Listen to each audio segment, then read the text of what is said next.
আজকে আমাদের যেটা ক্লাস হবে সেটা দেখতেই পাচ্ছ কি লেখা আছে না, তড়িৎ বিশ্লেষণের প্রয়োগ।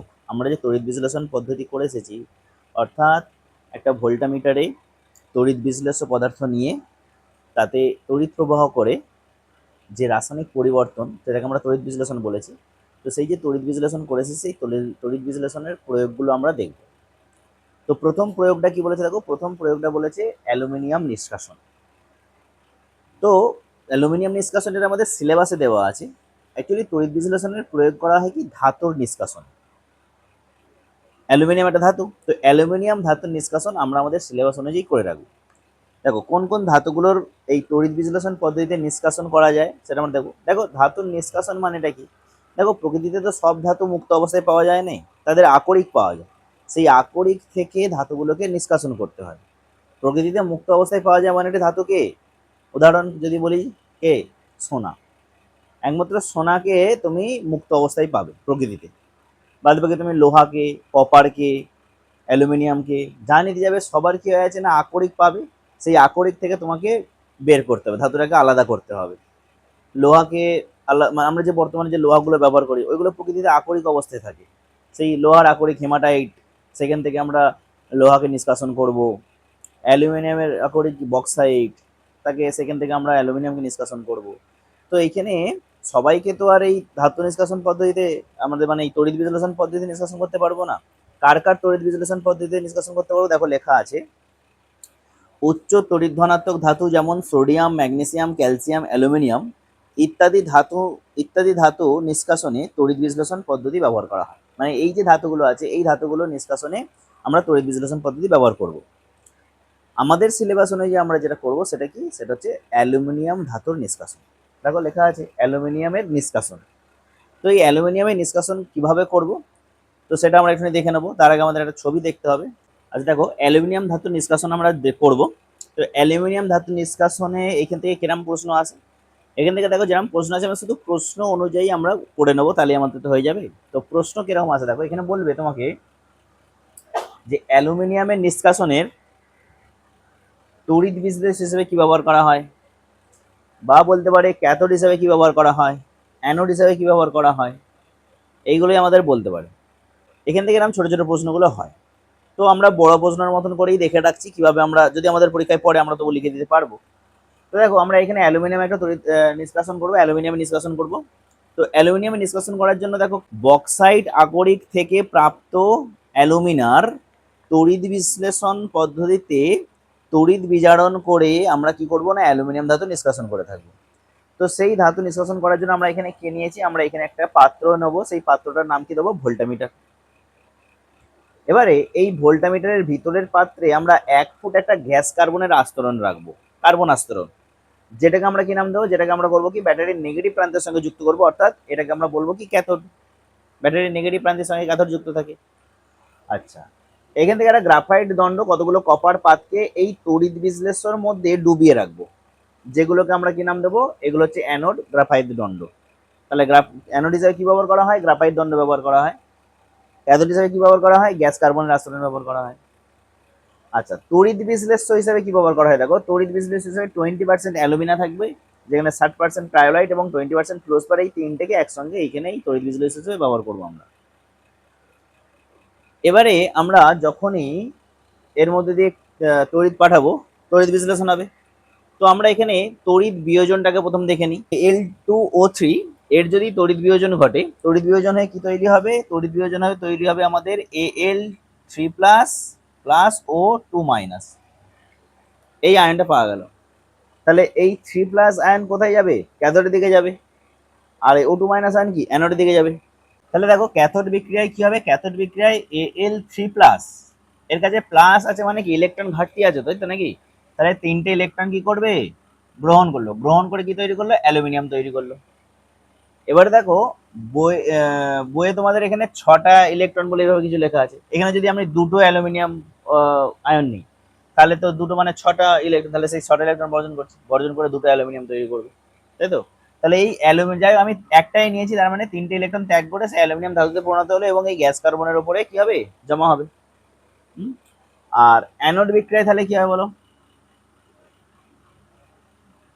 অ্যানোড বিক্রিয়ায় ও কত 2 সে কি করবে, দুটো ইলেকট্রন বর্জন করবে, বর্জন করে অক্সিজেন পরমাণু তৈরি করলো। এবার দুটো অক্সিজেন পরমাণু যুক্ত হয়ে একটা অক্সিজেন অণু গ্যাস তৈরি করলো, যেটা কি বেরিয়ে গেল, গ্যাস বেরিয়ে গেল। এবারে বলো অ্যানোড ইলেকট্রন ত্যাগ করেছে, তার মানে কি হয়েছে, এখানে এখানে আমার হয়েছে জারণ, আর এই ইলেকট্রন গ্রহণ করেছে মানে কি হয়েছে, আমাদের বিজারণ হয়েছে। তাহলে এই ছিল অ্যালুমিনিয়াম ধাতু নিষ্কাশন। দেখো তড়িৎ বিশ্লেষণের প্রয়োগের আমরা নেক্সট যেটা আলোচনা করব সেটা কি, সেটা হচ্ছে ধাতুর বিশুদ্ধীকরণ। দেখো বিশুদ্ধীকরণ বলতে কি বোঝায়, বিশুদ্ধকরণ মানে কি শুদ্ধ করা কোনো জিনিসকে। তো কি বলছে, রাসায়নিক পদ্ধতিতে ধাতুগুলি নিষ্কাশিত হওয়ার পর, মানে আমরা যে আগে তড়িৎ বিশ্লেষণ পদ্ধতিতে ধাতু নিষ্কাশন করলাম, তো এই ধাতু নিষ্কাশন করার পর তাতে যে অশুদ্ধিগুলো যুক্ত হয়ে আছে সেই অশুদ্ধিগুলো থেকে ধাতুকে আমি আলাদা করে দেবো। এই অশুদ্ধিগুলো থেকে ধাতুকে আলাদা করাটাকেই বলে কি ধাতুর বিশুদ্ধীকরণ। মানে কোনো ধাতুর সঙ্গে যে খাদ বা যে অপ্রয়োজনীয় জিনিসগুলো আছে সেগুলোকে সেই ধাতু থেকে আলাদা করে দেওয়া, সেটা ধাতুর বিশুদ্ধীকরণ। আমরা এখানে তড়িৎ বিশ্লেষণ পদ্ধতিতে তামার বিশুদ্ধীকরণ, এইটা আমাদের সিলেবাস আছে, এটা আমরা পড়বো যে তামার বিশুদ্ধীকরণ আমরা কিভাবে তড়িৎ বিশ্লেষণ পদ্ধতিতে করতে পারি। আমরা যেভাবে কপার সালফেট ব্যবহার করে কপারের তড়িৎ বিশ্লেষণ করেছিলাম, ঠিক সেম জিনিসটাই এইখানে আছে। তো দেখবো, দেখো কি বলছে, বলছে যে রাসায়নিক পদ্ধতিতে নিষ্কাশিত অশুদ্ধ তামাকে ব্লিস্টার কপার বলা হয়। এতে প্রায় 97 থেকে 98% কপার থাকে, অর্থাৎ আমরা যে ব্লিস্টার কপার পেলাম রাসায়নিক পদ্ধতিতে, যে কপার নির্গত হলো তাকে আমরা ব্লিস্টার কপার বলছি। সেই ব্লিস্টার কপারে কপার কত থেকে 97 থেকে 98%। তাহলে বলো অশুদ্ধি কত থেকে কত, 2 থেকে 3% অশুদ্ধি থাকে। আমরা এই 2 থেকে 3% যে অশুদ্ধি আছে সেটাকেও আলাদা করে দিতে চাই, সেটাকেও তার মধ্যে রাখতে চাই না। তখন আমরা কোন পদ্ধতি ব্যবহার করবো, এই তড়িৎ বিশ্লেষণ পদ্ধতি ব্যবহার করব। এবং এই তড়িৎ বিশ্লেষণ পদ্ধতিতে আমরা এই ব্লিস্টার কপার থেকে 99.99% মানে প্রায় 100% আমরা বিশুদ্ধ কপার পেয়ে থাকি। তো কিভাবে করব সেইটা আমরা এখানে দেখব। একটা ভোল্টামিটার নেওয়া হয়েছে, সেই ভোল্টামিটার একটা তড়িৎ বিশ্লেষণ নেওয়া আছে, কি নেওয়া হয়েছে না অ্যাসিড বেসিস CuSO4 নেওয়া হয়েছে। তাহলে বলো এই CuSO4 বিয়োজিত হয়ে কি আয়ন দেবে, CuSO4 এ বিয়োজিত হয়ে Cu2 প্লাস SO4 2 এবং আমরা সেই কপার সালফেট ব্যবহার করে কপার তড়িৎদ্বার ব্যবহার করে কপার সালফেটের তড়িৎ বিশ্লেষণ করে এসেছিলাম। তো সেই যে সেইটা সেম জিনিস, এইটাও সেটা যদি ভালো করে বুঝে যাও এটা কিন্তু খুব সহজেই বুঝতে পেরে যাবে। তো আমরা এখানে অ্যাসিড মিশ্রিত CuSO4 নিয়েছি, তাহলে CuSO4 এর জলীয় দ্রবণ বলতে পারো। তাহলে CuSO4 ভেঙে গিয়ে কি তৈরি করলো, Cu2 প্লাস SO4 2 দুটো আয়ন দিয়ে দিল। আচ্ছা এইখানে দেখো একটা মোটা পাত নিয়েছি, সেই মোটা পাত্রকে আমরা কি নিয়েছি না ব্লিস্টার কপার, অর্থাৎ যাতে 97 থেকে 98% কি আছে, কপার আছে। আর এই এটা একটা ব্লিস্টার কপার একটা মোটা পাত নিয়েছি, আর এইখানে একটা সরু পাত নিয়েছি, সরু, এটা বিশুদ্ধ কপার পাত, বিশুদ্ধ একদম। এতে এটা মনে করতে পারো 99.99% যে কপার পাত, সেই কপার পাত নেওয়া হয়েছে পাতলা। এবং এই ব্লিস্টার কপারের পাতটাকে আমাদের ব্যাটারির পজিটিভ প্রান্তের সঙ্গে যুক্ত করা হয়েছে, অর্থাৎ এটা কি, এটা হচ্ছে অ্যানোড, তাই তো নাকি।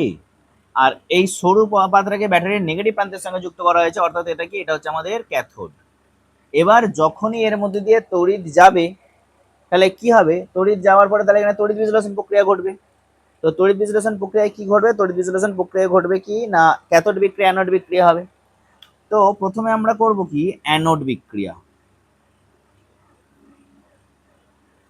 যদি আমরা অ্যানোড বিক্রিয়া প্রথম দেখি, তো অ্যানোড বিক্রিয়ায় কি হয় বলো, অ্যানোড বিক্রিয়ায় হবে কি না, এই যে SO4 2 দ্রবণে আছে, সে কি এই কপারের পাত্রের কাছে যাবে না, তার আগে কি হবে, এই কপার যে পাত্রা, সেই কপার দুটো ইলেকট্রন ত্যাগ করে কি করবে, কপার আয়ন আয়ন রূপে এতে দ্রবণে চলে আসবে।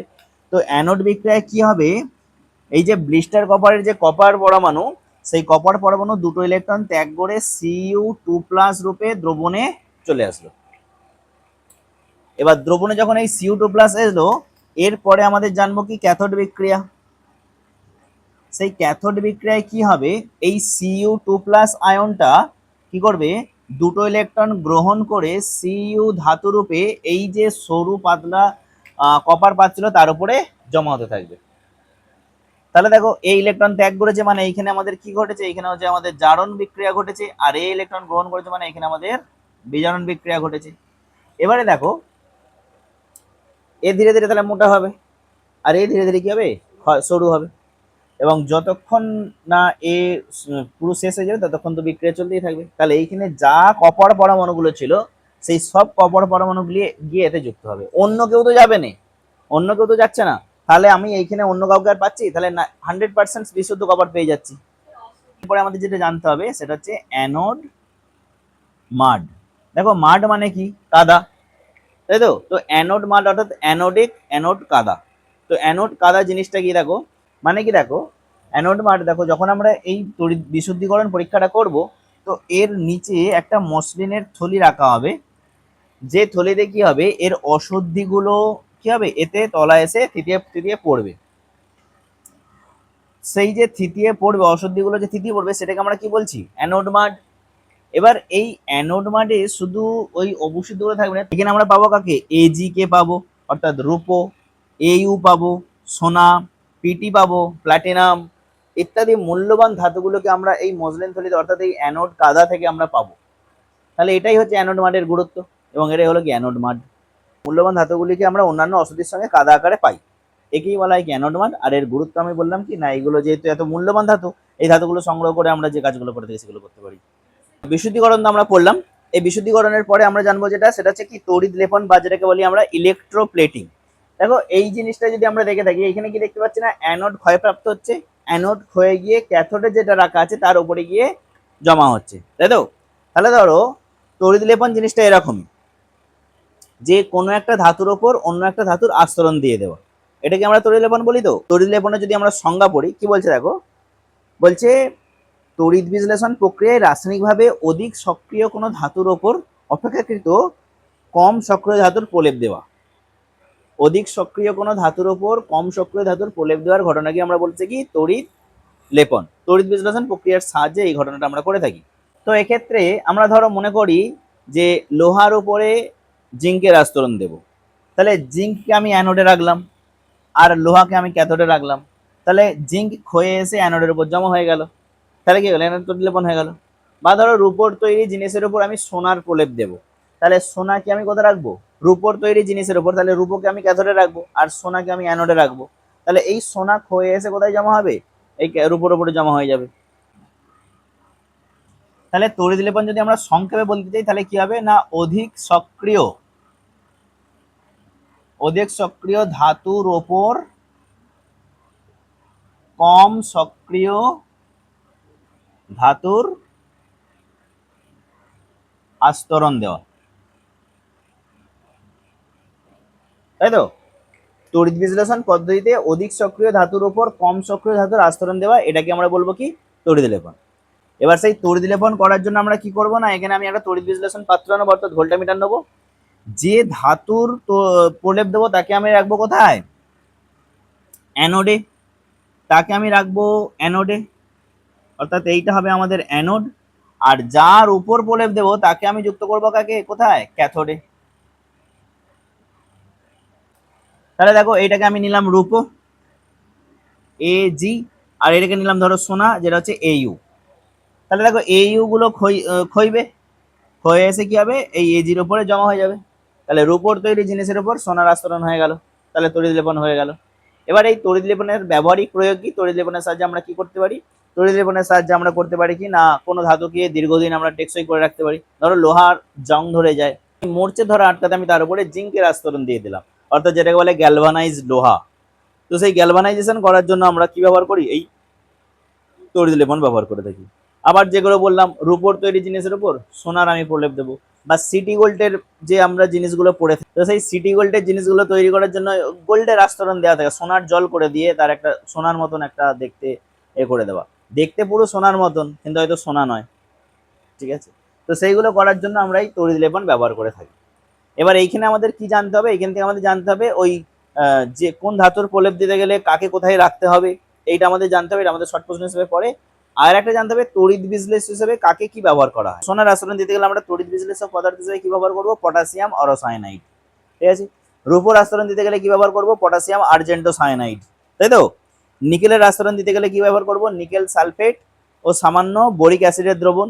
তামার আস্তরণ দিতে গেলে আমরা কপার সালফেটের জলীয় দ্রবণ ব্যবহার করবো, এবং জিঙ্কের আস্তরণ দিতে গেলে আমরা জিঙ্ক সালফেট ব্যবহার করব।